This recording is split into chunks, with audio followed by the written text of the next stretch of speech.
this is still kind of talking about what I have to offer other businesses, and it kind of blends um, who I am and what I want to do with what I can do for them. That is to say, something I've learned throughout my life in blue collar is consistency is key. Repeatability is key. These things are eventually what builds reputation, and reputation is all you really have in blue collar. No one looks at your resume. No one does anything like that in blue collar. Blue collar is, say you're a welder. They're hiring a welder.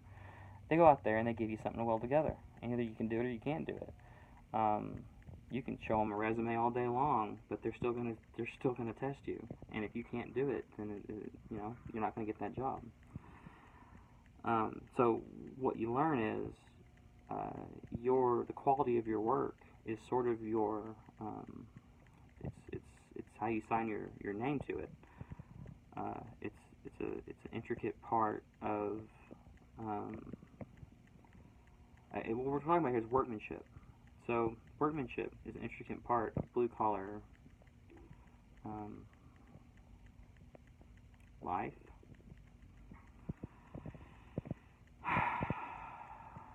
But I've been very fortunate. My father taught me honor at a very young age, and I don't think I could ever go to a mindset where I was only thinking about profit.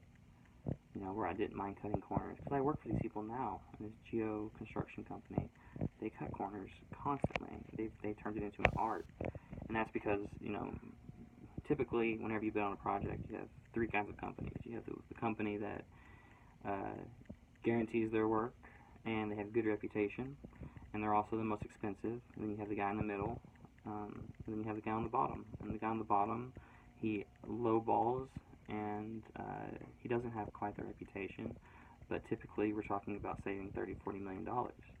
Well, what's $30-40 million worth when it comes to quality?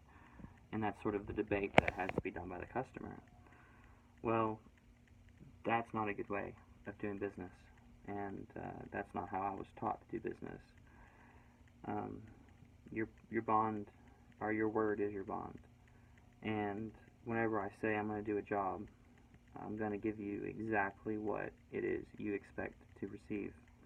And if I don't do that, then it's my responsibility to make that right.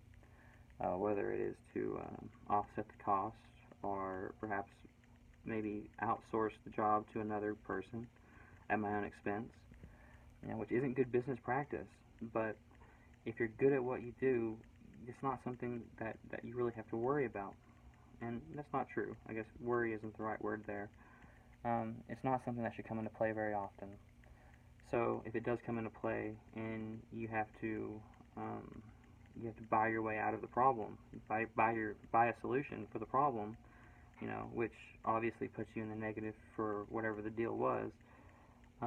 If you just minimize those instances, because if you make it right, that guy very likely, despite the fact that you didn't do well, if you make it right, he won't condemn you, and perhaps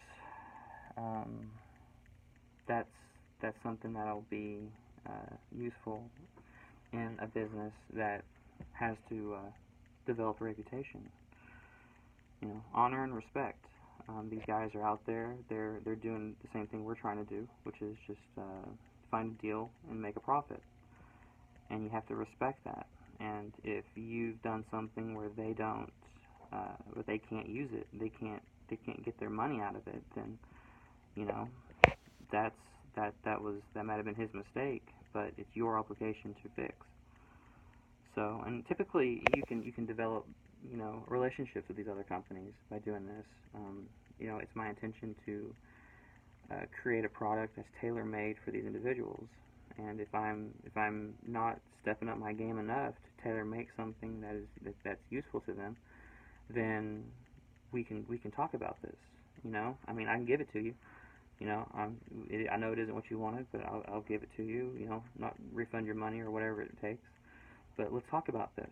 Let's see how I can get a better product, how I can improve my game to better accommodate what you need. You know, that kind of attitude, I think, will grow a company. And it's something I've watched.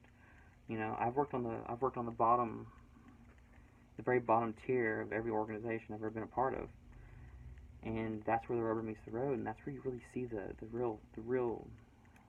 guts of a company and what they believe and how they do business, because that's where the corners get cut. You know, you're being told to cut the corners. It's something that you see firsthand, and I've seen it. I got fired from a company. I was a welder, and they were making subpar equipment. They were using a kind of material called silicon bronze to weld together these steel boxes, which were going out into oil fields. Well, if anybody that knows anything about oil fields knows that that equipment gets the ever-living shit beat out of it. And silicon bronze is a very weak material, so these boxes were welded together basically with, you know, lead. I mean, just a very useless material. So then, you know, you slap a real thick coat of paint over it, and you really can't tell until about 2 or 3 years down the road when it all starts falling apart. Well, I have a passion for quality, and if I'm going to sign my name to these welds, I'm going to do it right. And I took this to the lead welder, and he basically said that we do it this way because we need to save time. And I said, well, I don't see why it takes more time to use a different rod. And I went and I took this above his head.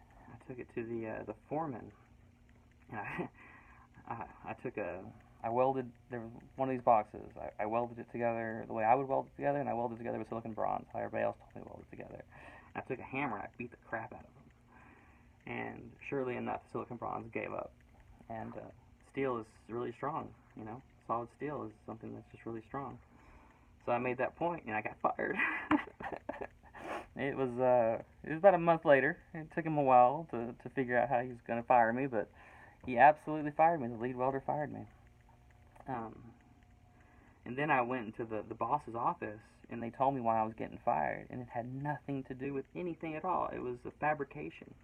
So it was middle management was lying about, or they were just saying what they needed to say to get me out the door, and good riddance, you know. I'll be a part of that. But that opened the door for bigger and greater things, and I'm a better person for it, I think.